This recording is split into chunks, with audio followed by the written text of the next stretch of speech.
Hello everyone, once again we are picking the best indie game of the month. For the October 2025 edition, we have 15 games here and we start with By Sweet Carole.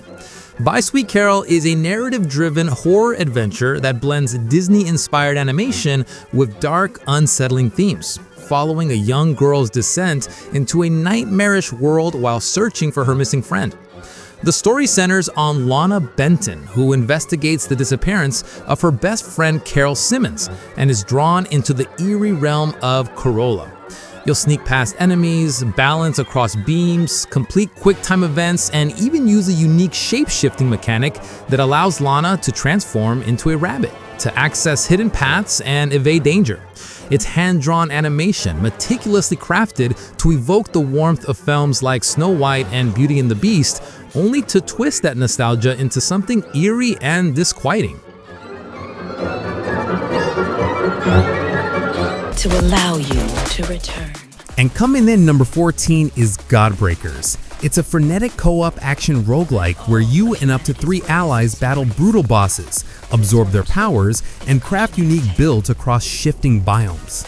The game is about fast, combo-driven melee combat with a strong emphasis on player expression. You can choose from archetypes like the Twin Blade, mastering lightning-fast strikes and devastating backstabs, or experiment with other weapon styles. The hook is its power absorption system. Every boss you defeat grants abilities that can be chained, cancelled, and combined into devastating custom loadouts.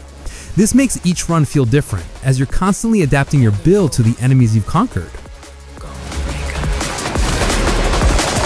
Come closer. Next to number 13 is Shrine's Legacy. It's a 16-bit action-adventure RPG inspired by games in the SNES era that blends nostalgic aesthetics with modern co-op design. You will follow 2 heroes tasked with restoring the legendary Sword of Shrine and uniting the elemental forces to combat a rising evil. The game emphasizes real-time combat, puzzle solving, and dungeon exploration, with players harnessing elemental gemstones to cast spells that not only defeat enemies, but also manipulate the environment to progress. Its world is filled with secrets, treasures, and hidden lore, encouraging exploration and replayability, while its cooperative mechanics allow players to combine abilities in creative ways, making teamwork central to the experience.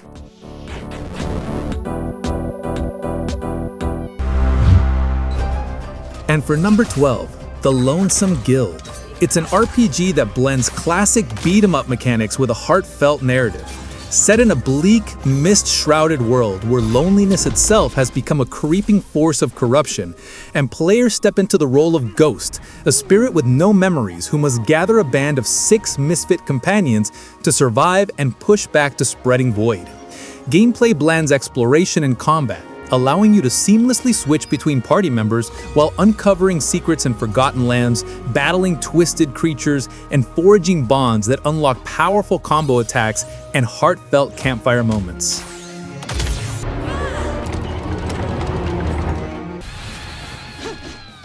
Next, in number 11, we got Genokids. It's a hack-and-slash game where a bizarre rock band suddenly finds themselves defending Earth from an alien invasion.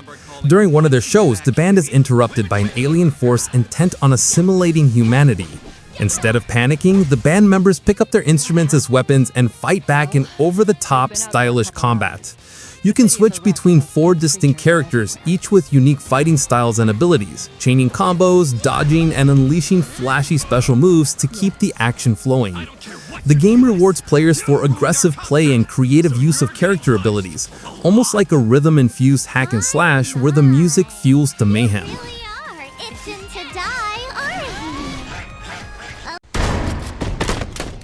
Next, for number 10, Silly Polly Beast. It's a surreal survival horror action game that blends intense gunfights with eerie storytelling, following a girl named Polly who must confront a monstrous entity and uncover its nature in order to escape her cursed fate. The game mixes fast-paced shooting mechanics with moments of exploration and puzzle solving, demanding both tactical aggression and careful resource management. Players wield conventional firearms alongside forbidden spells, creating a hybrid combat system that feels both frantic and strategic. The design shifts between top-down and side-scrolling perspectives, heightening disorientation and keeping encounters unpredictable, while the oppressive atmosphere reinforces the theme of being trapped in a pact with something far larger and darker than yourself.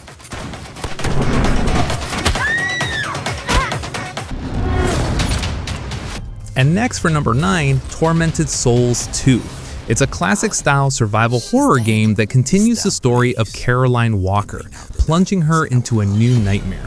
The game embraces an old-school design philosophy reminiscent of early Resident Evil and Silent Hill. Fixed camera angles, limited resources, and a heavy reliance on exploration and puzzle solving. Players must carefully manage scarce ammunition and healing items while navigating labyrinthine environments, solving environmental riddles, and uncovering the sinister lore that drives the narrative. Combat is deliberately tense and methodical, with enemies that punish reckless play, while the puzzles range from logical to cryptic, reinforcing the sense of dread and discovery. And this is your destiny. Next in number 8, Master of Command. It's a grand strategy game that's set during Europe's great 18th century wars. The game unfolds across procedural campaigns, meaning no two playthroughs are the same. You'll be tasked with equipping and customizing regiments, managing scarce supplies, and making tough calls about when to press forward or preserve your forces. Unlike many strategy titles that let you endlessly replenish troops, here resources and replacement are limited, so keeping your best men alive can be more important than winning a single skirmish. This creates a constant tension between short-term gains and long-term survival, forcing you to think like a true field commander rather than a detached strategist.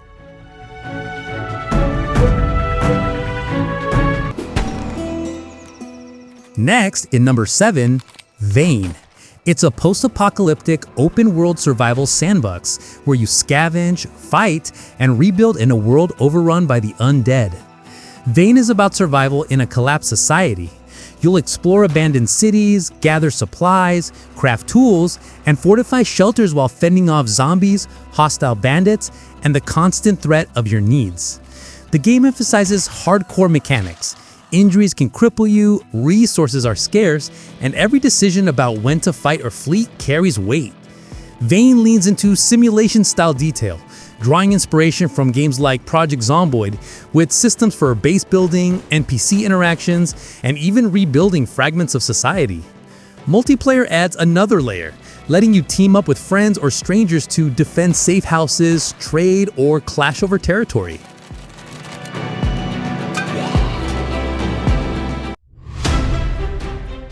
Next for number 6, Yooka-Replaylee. It's a definitive remaster of the original 3D platformer Yooka-Laylee that offers refining controls, visuals, and structure to deliver a smoother, more polished experience while keeping its whimsical charm intact. You guide the chameleon Yooka and the bat Laylee through a series of expansive, themed worlds such as Tribal Stack Tropics, Glitter Glace Glacier, and Galleon Galaxy, collecting pages, solving puzzles, and unlocking new abilities that open up fresh areas. The remaster introduces tighter controls, reworked boss fights, and denser world design, making traversal and combat feel more responsive. Some levels have been adjusted to increase challenge and variety, while quality of life improvements streamline progression without losing the sense of discovery.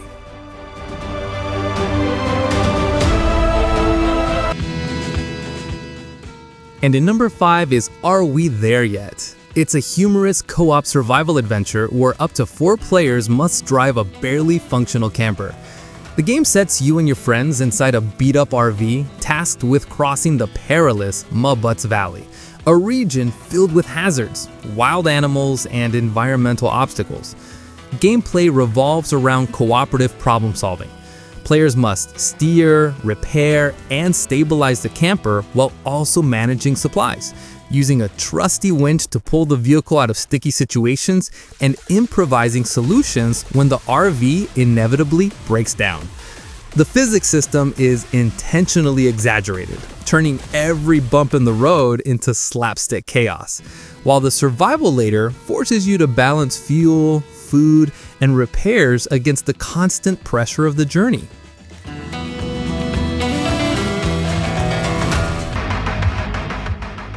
Next, in number 4, is Ball X Pit.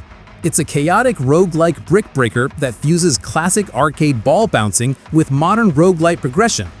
The game takes the familiar brick-breaking formula but transforms it into a survival roguelite. Each run drops you into procedurally generated arenas where you must clear waves of enemies and obstacles while collecting resources. The twist lies in its evolution system.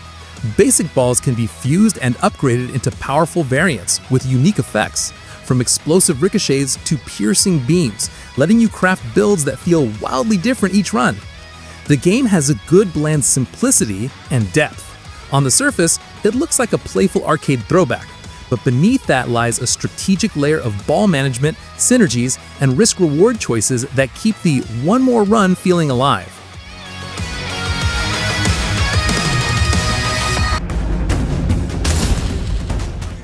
For number 3, we got Absalom. It's a dark fantasy action roguelike that blends fast, skill-based combat with punishing boss battles and a rich pixel art world, challenging players to survive brutal runs while uncovering the mysteries of a shattered realm.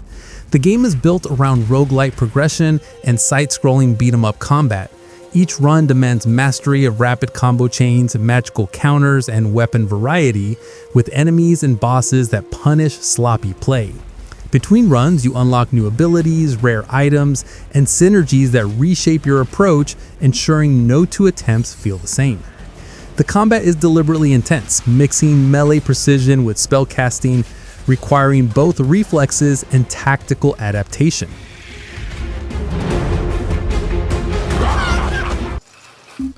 What's happening right now? And in number 2, we got Dispatch. I know all the episodes have not fully released yet, but this is halfway through the game really hooked me a lot. At its heart, Dispatch is an episodic narrative adventure that mixes workplace comedy with tense decision-making, putting you in the role of a rookie emergency dispatcher whose choices ripple through branching stories. The game unfolds across 8 episodes, each structured like a TV drama, where you field emergency calls, manage limited resources, and decide how to respond to crises. Gameplay blends management sim mechanics, tracking units, prioritizing emergencies, and allocating staff, with interactive storytelling, where dialogue choices shape relationships and outcomes. Kill the queen, we rot the hive. You would do that. Before we go to the first place, let's see some honorable mentions.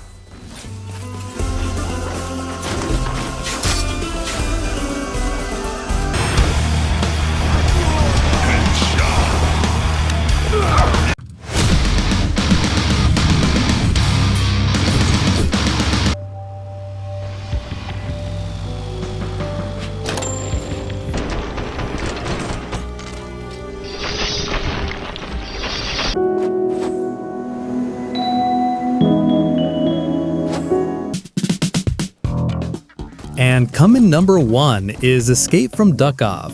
It's a parody-infused extraction shooter and survival RPG set in a whimsical duck-themed world, blending the hardcore tension of Escape from Tarkov with absurd humor and accessible PvE design. In this game, you play as an average duck dropped into the dangerous city of Duckov, starting with only basic gear and the goal of scavenging, surviving, and extracting with loot. The gameplay loop mirrors the extraction shooter formula. You enter raids, explore procedurally generated zones, fight hostile ducks and other threats, gather resources, and attempt to escape alive. Unlike its inspiration, Escape from Duckov leans into PvE survival rather than PvP, making it more approachable while still retaining the high-stakes tension of losing everything if you fail to extract.